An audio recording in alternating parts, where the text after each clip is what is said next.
And for the gender wage gap to an alarming increase in suicides among women at a rate twice as high as the rest of the United States.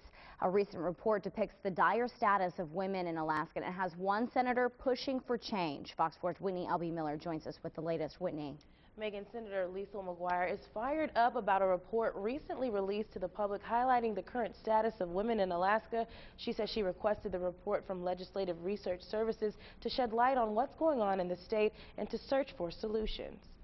According to a recent report, women in Alaska are in despair across several areas, including a gender wage gap, home ownership, crime, and homelessness. Senator McGuire wants to introduce legislation that would put a women's commission into effect, tasked with identifying problems and solutions to equity-based problems. I want to see a more in-depth look by the commission and some data about why this is happening and what we can do to help Alaska women who are often the main breadwinners of their families now. Among the data released, women make 77 cents for every dollar a man earns. Only 42% of single mothers own their own home, compared to the 56% of men. 21% of women say they have no health insurance, and the most alarming statistic to McGuire was that 62% of adults with children in the shelter last year were women.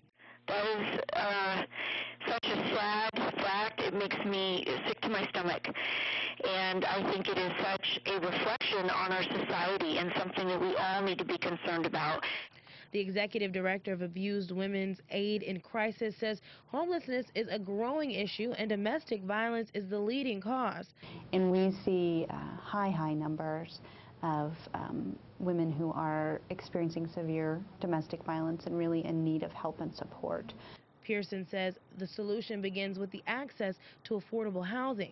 Last year, Awake was at or over capacity 67% of the time.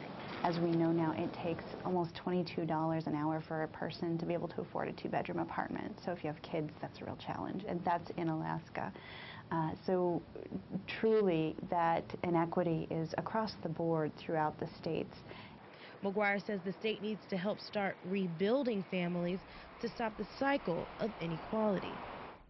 And if you feel you are a woman facing crisis and you need help, you can call the Awake hotline at 272-0100. Megan. Thank you, Whitney. Some alarming statistics. That's Whitney L.B. Miller reporting for us tonight.